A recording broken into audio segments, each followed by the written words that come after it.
ini udah masalah banyak orang gitu. Berarti banyak orang yang gak demen sama dia kan. Jadi kayak bisa kita bilang dia adalah the real musuh masyarakat, men. Maksudku Coki Muslim kalah. Ibunya bilang temannya 7 bulan nggak bayar, jadi dia juga mau lama nggak bayar, guys.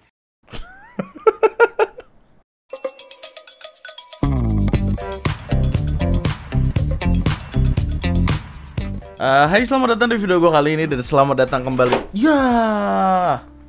Selamat datang kembali di TNM, selamat datang kembali di video lainnya di mana kita akan membahas tentang apa-apa yang sekiranya terjadi di sosial media dan hal-hal menarik di sana. Ada beberapa pembahasan yang gue pengen bawain ke lu. Salah satunya biar gue mulai dari ini. Jadi beberapa waktu lalu nama Putri Aryani lagi diomongin banget di mana-mana karena dia adalah salah satu putri dari Indonesia yang berhasil menggaungkan namanya di AGT, America's Got Talent. Di mana videonya sekarang bahkan trending nomor 1, respect. Dia nyanyiin lagu sambil memainkan piano. Dapat Golden Buzzer juga, yang mana itu adalah sebuah pencapaian tertinggi di Got Talentan ini. Kalau lo nggak tahu, banyak sekali orang-orang hebat yang berhasil ngedapetin Golden Buzzer dan salah satunya adalah Putri Aryani. Ini adalah waktu yang tepat untuk berbangga hati karena emang dari dulu Putri Aryani ini sendiri udah cukup terkenal namanya di Indonesia karena kayak ada beberapa pertunjukan yang mengundang Putri Aryani langsung. Ini kayaknya salah satu di OPKS ya.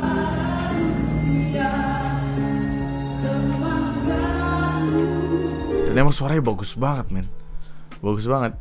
Jadi mari kita keluarkan semangat Indonesia kita untuk setiap kali Putri Aryani keluar di America's Got Talent, komen yang banyak supaya itu udah diakui sebagai putri Filipina. Tiba-tiba ada yang Putri Aryani from Filipina, berak. Aneh bener. Sekarang harapan salah satunya adalah semoga ini tidak dijadikan ladang perpolitikan untuk negara kita, karena apa-apa dibawa ke politik. Gue aja penasaran siapa orang pertama yang bakal nge-video call Putri Aryani.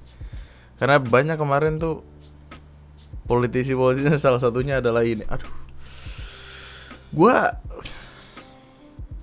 Gue sebenarnya paham maksud Pak Sandiaga Uno adalah untuk memberikan semangat, mengapresiasi, apalagi ini salah satu putri bangsa gitu. Cuman kalimatnya tuh kayak, wow, terharu dan bangga talenta muda Indonesia Putri Aryani mendapatkan Golden Buzzer di acara America's Got Talent. Putri kelahiran Riau berusia 17 tahun ini membuat Indonesia bangga. Putri, semoga kamu melihat postingan ini. Maksud gue,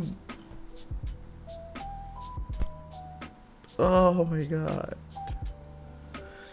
Dan FYI tweetnya sudah dihapus, jadi cuman seperti yang lo tahu, sejak di internet tidak akan hilang semudah itu. Apapun itu, kita beri dukungan kepada Putri Aryani karena jujur ketika nontonnya tuh berkaca-kaca, men. Maksudnya kayak yang suaranya bagus.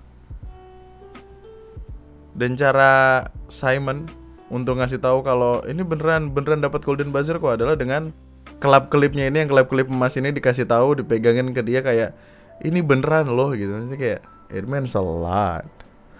Oh, that's amazing. Mungkin waktunya kurang tepat atau aduh. Tapi ada statement guys setelah itu, gue penasaran deh. Nggak ada ya? Dihapus ya? Dihapus aja gitu, misalnya nggak ada revisi atau apa. Bukannya di Twitter ada ini ya, ada kita bisa ngedit tweet kita sendiri ya? Ya nggak sih? Iya dong. Yang verified kan bisa kan? To edit tweet bisa. Pas Sandiaga Uno, harusnya Anda bisa, bahkan Anda verified. Ayo lanjut. Ada update dari kelakuan Mas Riah, pelaku penyiram tokai dan kencing ke rumah tetangganya. Jadi buat lo yang belum tahu kasusnya seperti apa, ini udah sempat dibahas di TNM beberapa waktu lalu. Konteksnya adalah ada seorang ibu-ibu yang ingin memiliki rumah dari adiknya yang telah dijual ke orang. Kayak gini deh, gue punya adik gue ini punya rumahnya itu cukup bagus lah, kayak diidam-idamkan. Nah, rumah adik gue ini dijual ke orang lain. Terus gue, yang mana adalah Mas Ria ini, ingin memiliki rumah tersebut dengan cara membuat pemilik rumah tidak merasa tenang. Jadi ibu-ibu ini menyirami rumah tersebut dengan air kencing, dengan berak, dan itu dilakukan terus-menerus selama bertahun-tahun. Yang harus lu ingat adalah bertahun-tahunnya itu. Kayak sebelumnya sempat ada mediasi yang dilakukan dan ibu ini udah ngasih surat perjanjian gitu, nanda tangan surat perjanjian, tapi tidak kapok dan akhirnya kasusnya rame dibawa ke sosial media, dia ketangkep dan akhirnya ada keputusan dari pihak kepolisian yang akan memenjarakan dia. Ketika sudah berhasil dipenjara, tetangga-tetangganya pada menggelar hajatan. Tetangga-tetangganya menggelar syukuran setelah Mas Ria dijebloskan ke penjara. Sebagai tambahan informasi, Mas Ria ini dipenjara selama 1 bulan. Jadi tidak lama-lama banget, tapi gue yakin itu adalah waktu yang cukup untuk bebenah diri ya. Maksudnya kalau masih normal tuh harusnya bebenah diri gitu.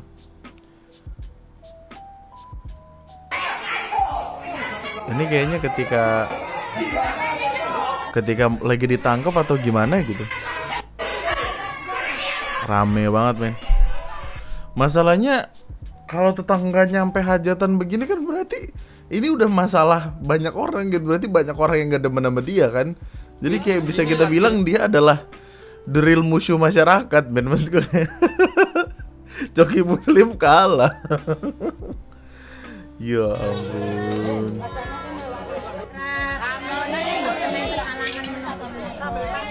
Amin. Amin, ya Allah. Ini definisi solid satu kampung, men. Solid jaya ini. Ya ampun. Kenapa happy bener tetangganya di penjara ya? Karena yang ngejadiin alasan, well, sederhana sekali sih. Jadi kan ibu Mas Ria ini nyiramin hal-hal buruk itu ke rumah tetangganya yang ini kan. Yang mana ketika sampah dan hal-hal tidak baik itu dikumpulkan terus-menerus, lama-lama baunya akan menyebar gitu ke wilayah situ. Gue yakin yang merasa terganggu bukan cuma yang punya rumah, tapi juga tetangga-tetangganya yang lain gitu. Lewat situ bau, tiap malam ada bau-bau gak enak. Terus ada anak kecil yang jadinya ngebayangin ibu ini boker di baskom. Ya Allah, gimana nggak astagfirullahaladzim, istighfar. Masalahnya tuh yang menjadikan adalah ketika tetangganya di penjara, warga-warga sini pada syukuran dengan makanan senikmat ini. Gue nggak bisa ngebayangin kalau ibu tadi meninggal. Gue tahu ini agak sedikit gelap, tapi yang gue takutin adalah ketika ibunya meninggal mereka akan party-party, ngundang Coldplay, feat Aldi Taher. Terus itu kayak gimana sih? Astaga. Yang jadi pertanyaan gue sekarang adalah keluarganya tuh bagaimana? Maksudnya keluarga dari ibu Mas Ria tadi tuh bagaimana? Apakah mereka malu? Atau justru di sisi lain keluarganya juga nimbrung ikut di salah satu tempat ini kayak sambil makan? Emang itu orang tuh kayak tai banget dari dulu gue liatin gitu. Jadi kayak apakah mereka salah satu orang yang kesal juga gitu, gue nggak tahu. Misalnya ini pasti dia adalah ibu dari seseorang dong pasti. Maksudnya anaknya tuh gimana gitu. Inilah anak-anak ketika orang tua kalian melakukan hal yang salah tuh diingetin gitu kayak ibu udah dong gitu. Aku malu gitu. Tapi gue juga jadi kepikiran tentang tetangga-tetangganya nanti yang akan dia temui di penjara sih. Maksudnya kayak ini tuh di society itu dia begini gitu. Bagaimana di penjara yang aturannya tuh masih abu-abu. Gue yakin teman satu sel itu akan bete ngeliatin dia boker di baskom. Ngeliat ya aneh banget. Ya well, 1 bulan adalah waktu yang cukup lama untuk memikirkan lagi apa-apa sekiranya yang sudah salah dia lakukan. Dan semoga ketika keluar dari penjara itu dia nggak dendam gitu. Maksudnya salah satu hal yang ditakutkan adalah ketika keluar dari penjara, ibu ini ngedenger kayak ketika dia di penjara tetangganya pada hajatan, dia jadi dendam sama tetangga-tetangganya, terus setiap tetangga rumahnya disiramin kencing sama dia gitu. Dan kayak itu jadi nggak masuk akal, malah jadi kasihan sama tetangga-tetangga yang lain ya. Atas di penjaranya Marsya. Halo sayang. Ayolah.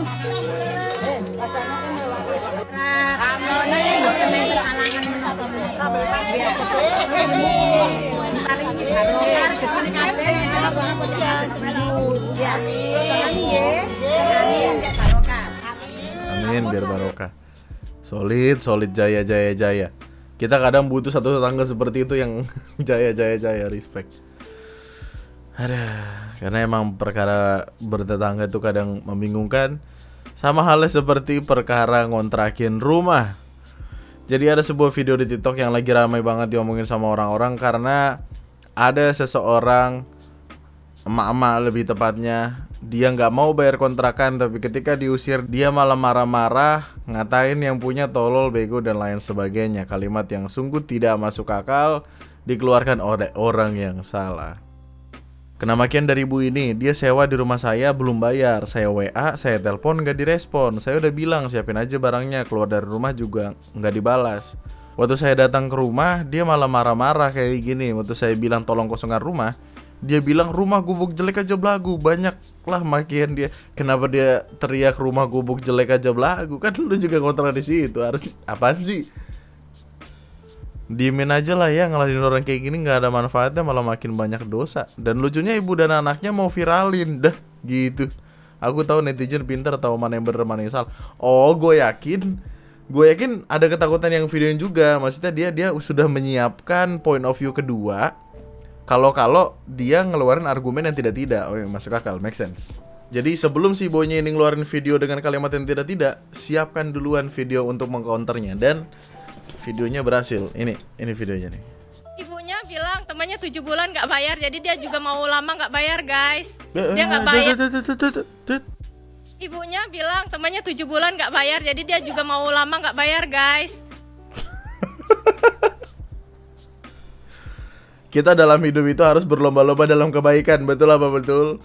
Jangan berlomba-lomba menjadi keburukan. Kenapa teman saya tidak bayar 7 bulan, saya harus ikut? Aneh banget dah. Ini komplotan kali, Gi. Astaga. Dia nggak bayar, WhatsApp nggak dibalas, tapi dia yang marah, lihat nih. Tuh ngomong bego, ngomong tolol ya, guys. Nih. Nah, ya bener ya. Terus Bu, WhatsApp saya nggak dibalas, telepon nggak dibalas. Saya udah kasih waktu 1 minggu, saya udah ngomong. Buktinya mana Bu kalau balas? Ya Allah. Bukanlah sebuah hal yang baik ya. Maksudnya kayak astaga. Yang gue takutkan adalah emang komplotan. Karena gini men, maksudnya segimanapun lo nggak punya duit, itu kalau misalkan komunikasinya lancar kan kayaknya akan dimaafkan dan tidak akan terlalu jadi masalah gitu. Masalahnya nih udah 7 bulan men, 2 bulan lagi lahiran. Udah gila kali. Emang gak malu ya? Maksud gue gini loh. Gue pernah kontrak sama nyokap bokap waktu zaman bokap masih ada. Gue ngontrak di salah satu kontrakan di Cakung. Ada masanya telat bayar. Dan itu rasanya gak enak banget main keluar rumah. Maksud gue kayak ke warung gak enak, dilatin tetangga nunduk, malu gitu. Ini 7 bulan udah gila kali lu. Lu tinggal di sana, tidur di sana, makan di sana, masa gak ada penyesalan apa-apa? Maksud gue kayak ngomong kayak gitu, maaf ya Bu, saya nggak bisa bayar bulan ini gitu. Terus kayak nanti saya janji akan bulan, ada komunikasi yang baik gitu. 7 bulan loh. Dan yang menyebalkan adalah ada kalimat yang bilang kayak ini temannya kemarin ada yang 7 bulan nggak bayar, dia juga kayak gitu pengen ngikutin temannya. Berarti emang udah komplotan nggak sih? Berarti emang udah sering kayak gini. Takutnya dia itu selama tinggal ini di mana sih lokasinya, gue nggak tahu lokasinya di mana, katakanlah di Jakarta. Yang ditakutkan adalah selama dia tinggal di Jakarta dia nggak pernah bayar sama sekali. Maksudnya kayak cara dia adalah dia tinggal di situ, kerja segala macam, makan bla bla bla, nunggu diusir, dicari kos-kosan atau kontrakan lain untuk tinggal di situ, nunggu diusir gitu terus. Maksudnya hidupnya nomaden, tapi kan jatuhnya kejahatan. Gimana sih? Ada aja orang. Perum gua nih ada lagi temennya komplotan, udah pergi, ini doang yang belum ya. Berarti emang bermasalah aja. Astaga. Gua rasa orang-orang yang punya kontrakan, yang punya kos-kosan tuh harus lebih aware gitu. Maksudnya kayak Gua tahu lu ngebikin kontrakan atau kos-kosan itu sebagai passive income kan. Maksudnya kayak at least daripada rumah itu kosong, makin lama makin rusak, mending dikontrakin aja segala macam gitu, iya kan? Kata gue ini men, mulai background checking tuh, ya. Jadi kayak lu bikin grup WhatsApp nih, paguyuban pemilik kontrakan atau kos-kosan se-Indonesia gitu. Terus kalau misalkan ada orang yang kelakuannya minus, lu kirimin ke grup itu untuk yang kayak orang-orang lain itu tidak boleh menerima gitu. Karena ini jadi bisa berbahaya. Yang jadi permasalahan di sini kan sederhananya 7 bulan nggak bayar, perilakunya arogan, dan kita juga mau simpati tuh nggak enak gitu. Maksudnya kalau dia menunjukkan alasannya kayak either belum dapat kerja atau tiba-tiba di PHK, semua kita bisa nerima alasan tersebut dan mungkin akan membantu gitu kalau misalkan caranya dia baik. Tapi ketika orang yang punya kontrakan digoblok-goblokin, ditolol-tololin, ya gimana? Gue masih kesel sama kalimat ini sih. Itu kayak gubuk jelek aja belagu. Lah gubuk jelek aja kok lu tahan 7 bulan, mesti kok lu betah gitu. Aduh capek banget.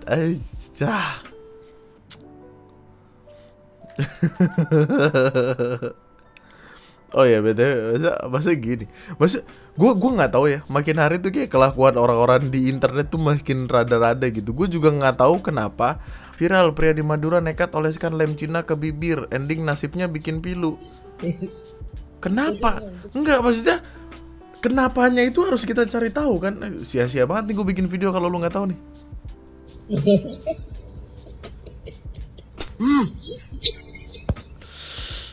Aduh nyilu banget.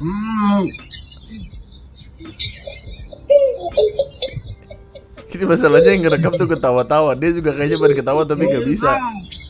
Aduh nyilu banget bro. Ini model-modelan Jackass apa gimana sih? Juga kayak yang sejauh ini yang paling jauh. Apa tuh barusan komen apa itu brengsek? Viral, pria oleskan lem Cina ke bibirnya, ini yang terjadi. Ya lengket, apa yang sekiranya bisa terjadi selain lengket? Apa sih? Kenapa jadi berita brengsek? Aneh banget. Terus faedahnya apa? Enggak, gue penasaran sama perkaranya karena gue pengen tahu dia ngapain. Apa bercanda apa gimana? Ya Allah.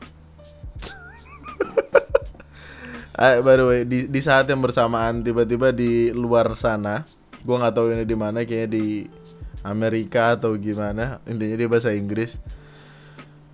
Dia mengalami hal yang kurang lebihnya sama, bedanya yang tadi itu di mulut, ini di mata. Alasan kenapa matanya bisa kelem adalah dia menaruh obat tetes mata dan lem Korea samping-sampingan. Terus mungkin dia kelilipan kayak gak bisa ngeliat, terus kayak main asal ngambil, terus kayak waktu ditetesin matanya lengket. My eyes. Gue gak tahu gue boleh ketawa atau enggak tentang perkara ini, tapi kenapa sih? Maksud gue kayak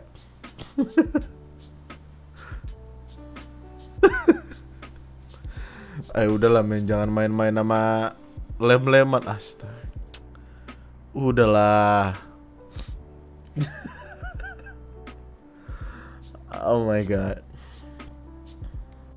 Gua nggak tahu bagaimana pandangan lu tentang ini ya. Ini juga isu yang sebenarnya cukup sensitif gitu tentang perkara perbuatan ini. Tapi yang makin gua nggak masuk akal adalah cara mereka ngebawa dan ngebungkus kata boti-botian ini dengan ngebawa kalimat-kalimat yang ada unsur agamanya gitu.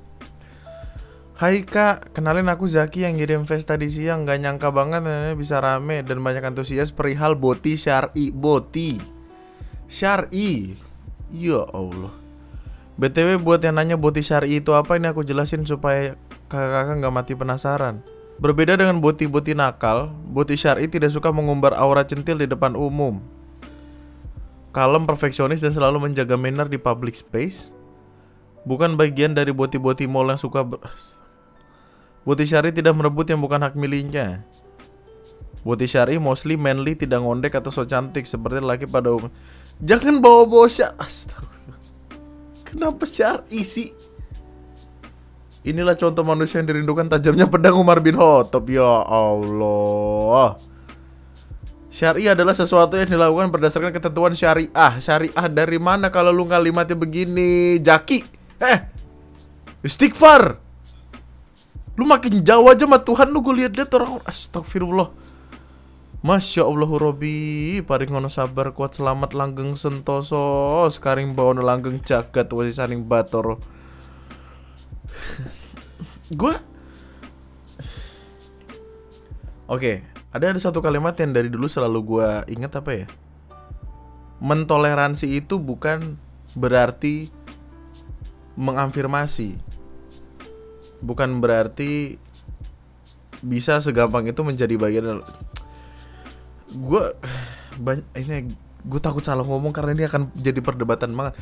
Tapi kalau misalkan yang kayak gini dibawa ke ranah agama, udah gak masuk akal, udah gila lu. Ini beli kalimat mas-mas ini nggak enak jadi body karena nggak bisa fokus Jumatan, apalagi kalau di sebelah tipe gue. Maksudnya kayak sadar gitu, dekatkanlah. Mas aduh jadi gini kan dia Jumatan ya, berarti dia dekat dengan Tuhan dong harusnya. Kenapa dia dekat tapi jauh gitu, gimana sih? Astaga. Lu udah lihat perkara interview sama ibu dokter ini belum sih? Yang dia bokernya langsung sor gitu. Gue nggak ada masalah, gue harus bilang gue nggak ada. Tapi ketika lo melibatkan perkaranya ke unsur-unsur agama gitu, itu jadi nggak masuk akal gitu. Daripada kayak gitu, mending kita ngelihat perkara orang-orang ke gap nih. Ini ada berapa biji nih? Ayo kita mulai dari mana nih? Ini dulu. Ngejar doi selingkuh. Oke. Enggak mau putus, please lah. Please, Pah. Kok Pah? Enggak mau putus, Pah. Ini sumpah lo manggilnya pakai papa, mama. Asu. Minta balikan, pria ini disuruh pacarnya telanjang dengan tangan dan kaki terikat di kawasan air terjun. Astagfirullahalazim. Gusti banget. Ya Tuhan.